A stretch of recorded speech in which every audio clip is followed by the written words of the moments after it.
Huge weekend for Georgia, Florida. The Dogs and Gators get it on once more, this time in Jacksonville. Dean Legge, Matt DeBerry, Ryan Curley. Let's get straight to the picks. The probably biggest game of the weekend, Ohio State. Ryan is traveling to Penn State. I don't know if this is a whiteout or not. I don't want to hear that babble anyway. Tell me who's going to win this game. Ohio State is a 3.5-point favorite on the road. Mulled over this one a little bit. We saw Ohio State could have won a big road game against Oregon a couple weeks ago, and that kind of was the last thing that made me say, okay, I think I'm going Ohio State here. Don't trust Penn State as much. I don't think that they have a level of explosion on offense that they might need to beat Ohio State. I think Oregon definitely has that element.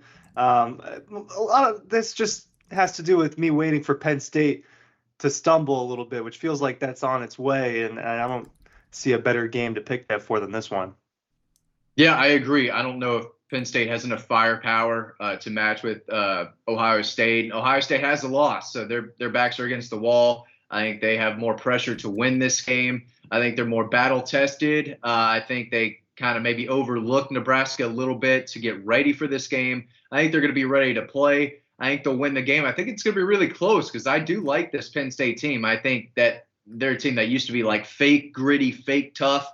Well, I do think they can, play with Ohio State in the trenches, but I think Ohio State's explosiveness should lead them to victory on the road. Close, tight game, but I think the Buckeyes will win by at least 4. I'm going to take Penn State 3.5. I actually think it will. There's a couple of reasons why. I think both these defenses are really, really good, and that half point may matter at the end of the day. I think Ohio State will figure out how to win this game, mainly because I do not trust James Franklin at all. If you've watched this stuff through the years, I think you know where I stand with his shenanigans. But I don't disagree with some of the stuff that y'all said.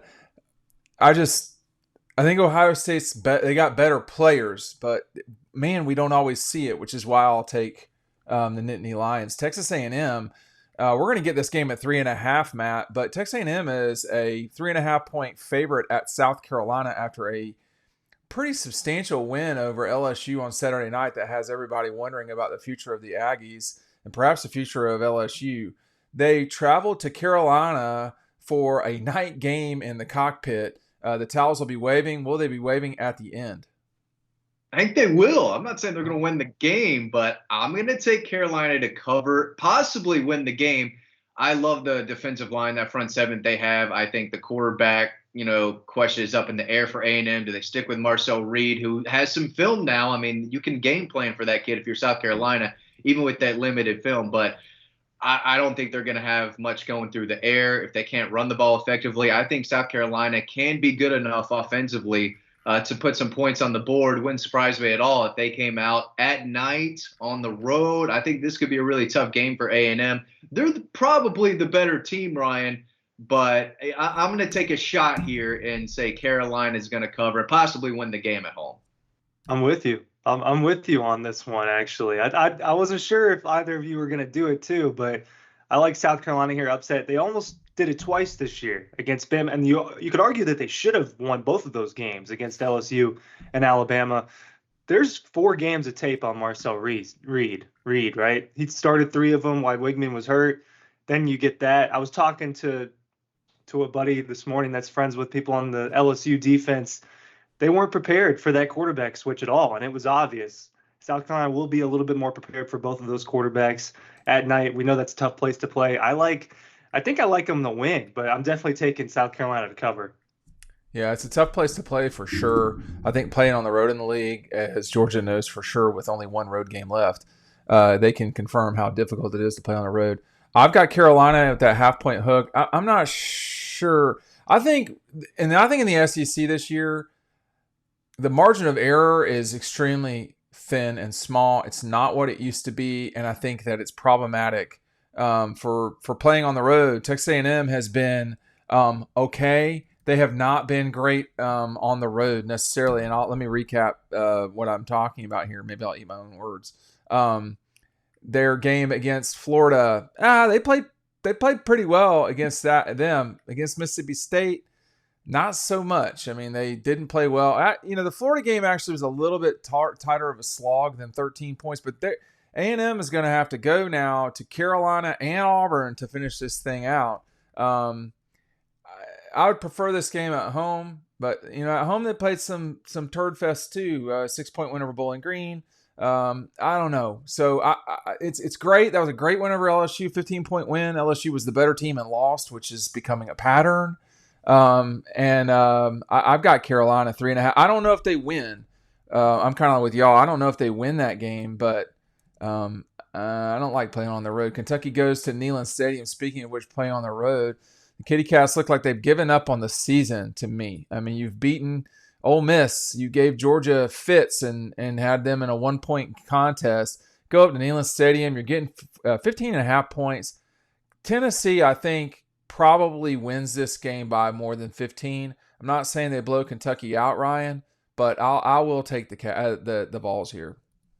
Yeah, I like them as well. Kentucky's just not good, right? Not Kentucky right and now. Auburn last week was a contest of who's worse, and the Cats lost that at home. Wasn't expecting it to. You know what? There's a lot I wasn't expecting to happen this year that's been happening, and there's an element of fun to that with the SEC. But I doubt that Kentucky goes up down to Neyland and gives them a fight. I think Tennessee's got a little bit of momentum right now. They're coming off the off week, strong win over Alabama. Their hopes to win the SEC championship have a bye. That's still alive. I'll take Tennessee. Yeah, I agree. I think Kentucky's gonna really struggle to get to that 10-point mark. I think Tennessee could have a bounce back offensively. So if they're the team that we think they can be, they're the team they want to be, they should handle this pretty easily at night. Should be a pretty fun environment. I think they get the job done. Okay, we've got next speaking of at night, Louisville goes to Clemson. They're an 11.5 point dog, Matt, at Memorial Stadium. Look, Louisville's okay, and Clemson's not played anybody in some time. What do you have in this one? I'm going to take the Tigers. I've got a Clemson, but he feels real confident. He's back on the Cade Klubnik train. They're a great team, all this and that. He should have missed that train. Yeah, I kind of agree. I think Louisville's defense scares me a little bit. Again, at night, should be a fun environment. I don't know how many night games they've gotten. This is probably one of the better night games they'll get this season. Clemson's playing really well. Louisville hasn't lost by 12 all year. I think they've got 7 losses by 7 points. But I'm going to take the Tigers at night. I think they could handle them pretty well, Ryan.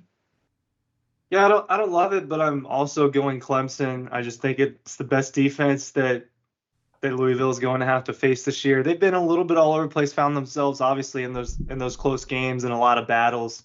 In a battle with Miami a couple weeks ago, but that home field at night, 2 touchdowns, I don't think is too much to ask for. Maybe it is too much to ask for Cade Klubnik and the Tigers, but I'm going to roll with them. Yeah, I'm not. I think Clemson's the best team in the ACC. Probably, Miami. I don't trust them. Not that I really am a giant believer in Clemson necessarily, but I think the challenge here is Clemson's not played like a legitimate foe since they played Georgia. I mean, just like all honesty here. Their best win is over Virginia, who just got their ass beat by North Carolina. This has not been a good run for Clemson. Louisville will be probably, it's getting more serious now for Clemson. I think y'all know. I mean, they go from this lineup, which maybe looked worse at the beginning. They go from App State, NC State, Stanford, Florida State, and Wake and Virginia, which have all disappointed. It's amazing that half the league is disappointed. And then they're going to go Louisville at home, at Virginia Tech, at Pitt, which may decide their ACC and playoff fate. And they'll be favored over South Carolina, but that is a losable game. So they got like 4 losable games here at the end.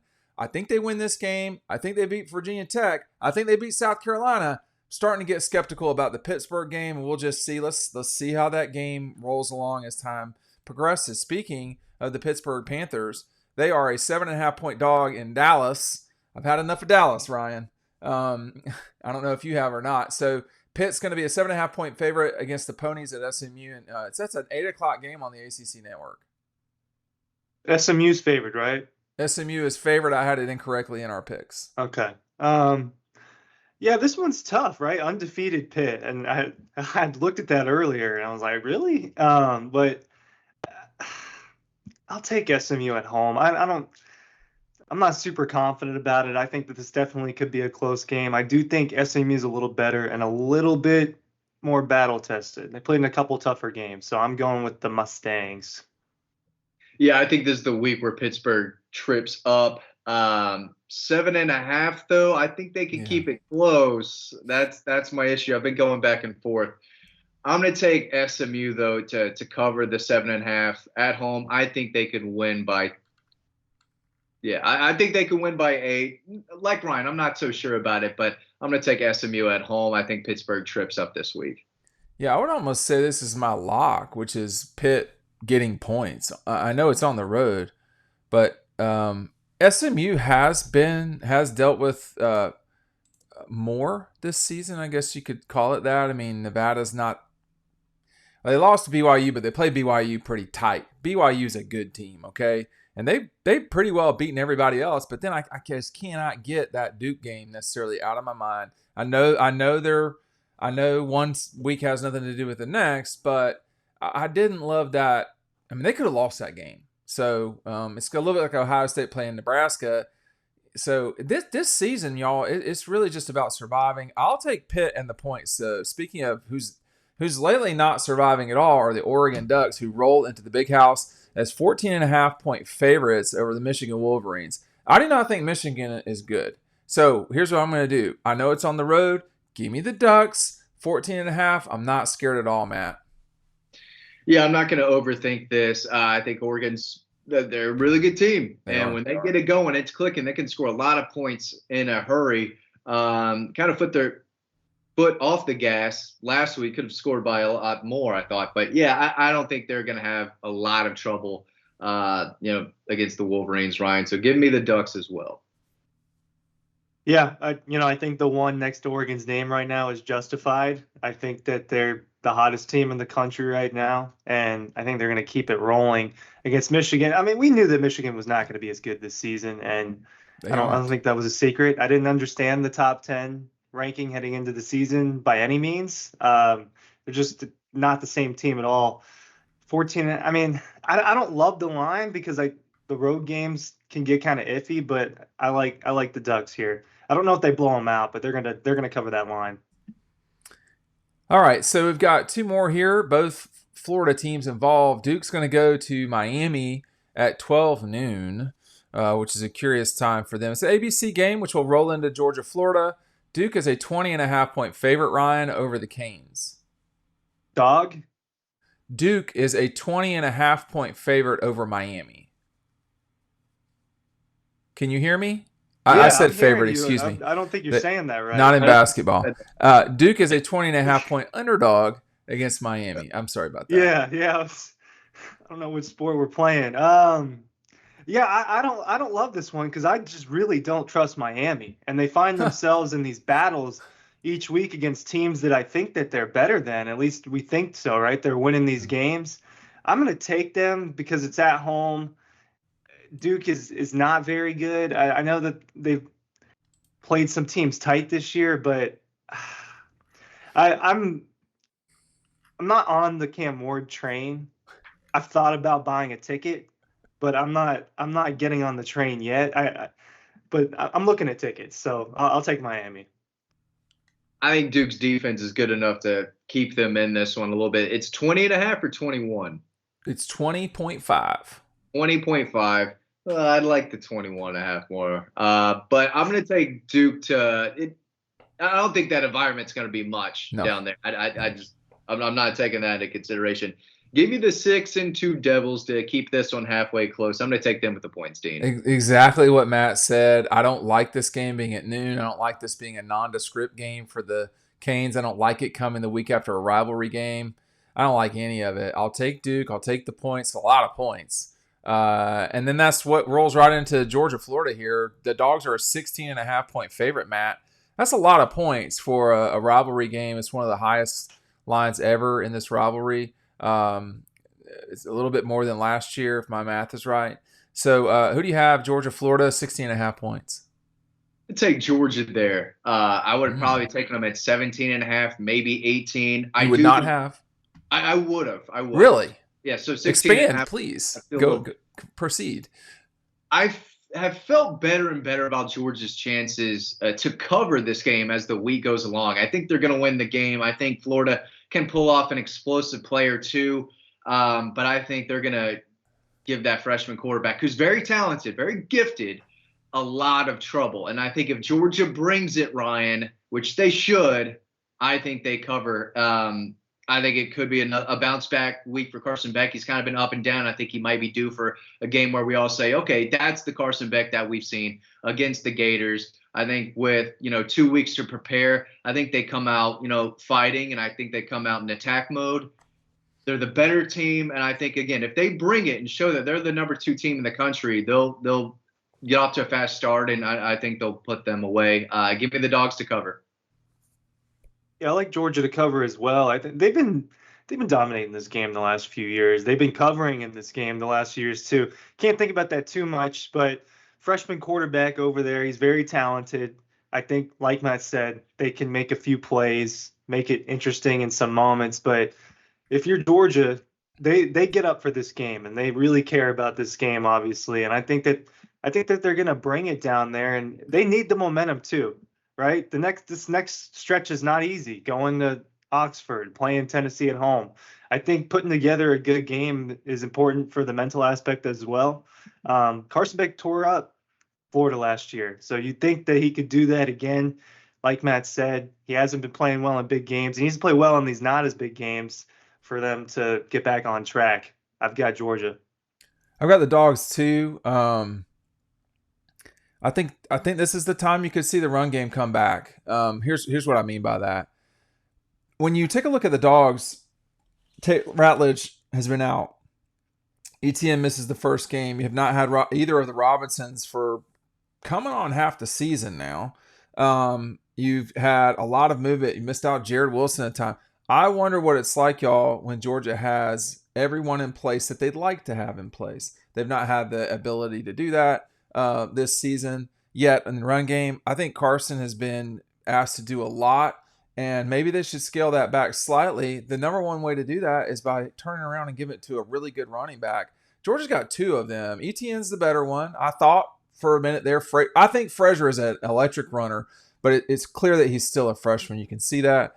I think Florida has played better. They are better than they were, but this. So follow me here on the math part. If you think so, I don't think anyone's going to go for this, but if you think that Florida will beat Georgia, you think that Kentucky will beat Tennessee up at Neyland. That's the same probability. It's unlikely. It's very unlikely. Will they cover the 16.5? I mean, it's not 17.5. 17.5, I'd have probably taken the Gators, to be honest. I think it is one of those things. But I expect Georgia to play well down there. That defense, that Lagway is good, sure. Or he wouldn't be starting in the SEC.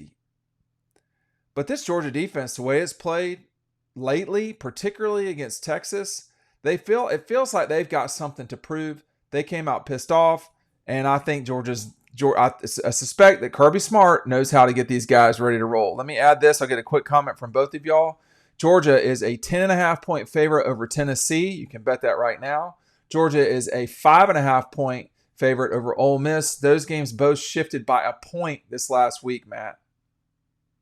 Yeah, I think a healthy Michael Williams, Jalen Walker is going to stop that zone read that they're going to want to run. Florida wants to run the football. If this kid's throwing it 30, 40 times, they're in big trouble. They want to run the football. Georgia getting healthier, especially in that front seven, is going to be a big deal. If they can slow down and stop that Florida rushing attack, they could win, by 20 plus, Ryan. So, again, the more I try to dig into this game, the more I think they could give up an explosive play or two. But for 4 quarters, I don't think there's any way Florida, stays with this team.